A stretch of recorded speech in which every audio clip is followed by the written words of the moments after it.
Super Saravana stores.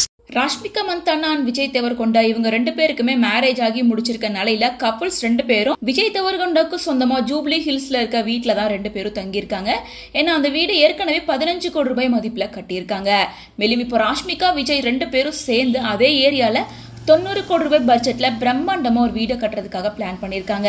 Jubilee ஹில்ஸ்ல ஒரு சதுரடி நிலத்தோட விலை அதிகபட்சமா 1,90,000 ரூபாய் வரைக்கும் விற்கப்படுறாங்க. இங்க தெலுங்கு நடிகர்களான நாகார்ஜுனா, அல்லு அர்ஜுன், மகேஷ் பாபு அப்படின்னு பல நடிகர்கள் வீடு கட்டியிருக்காங்க. அந்த வகையில நாகார்ஜுனா 120 கோடியிலையும், அல்லு அர்ஜுன் 8000 சதுரடியில 100 கோடி ரூபாய் மதிப்பிலையும், மகேஷ் பாபு 80 கோடி ரூபாய் மதிப்பிலையும் ஆடம்பர வீடுகளை வச்சிருக்காங்க. அந்த வகையில ராஷ்மிகா மற்றும் விஜய் தேவர்கொண்டா ரெண்டு பேருமே அதே ஏரியால 4500 சதுரடியில பிரம்மாண்டமா ஒரு பங்களாவை கட்டலான்னு பிளான் பண்ணிருக்காங்க. மேரேஜ்க்கு அப்புறமா விஜய் தேவர்கொண்டா அண்ட் ராஷ்மிகா ரெண்டு பேருமே அவங்க கட்ட போற வீட்டுல தான் வாழணும்னு பிளான் பண்ணிருக்காங்க. சோ இப்போதைக்கு விஜய் தேவர்கொண்டா 2019 வாங்கியிருக்க வீட்டுல தான் தங்க போறாங்க. புது வீடு கட்டி முடிச்சதுக்கு அப்புறமா அங்க ஷிஃப்ட் ஆயிருவாங்கன்னு சொல்லியிருக்காங்க. மேரேஜ்க்கு அப்புறமா இவங்க ரெண்டு பேரும் இவங்க சொந்த ஊரான தும்மனாம்பேட்டைக்கு போயிருக்காங்க.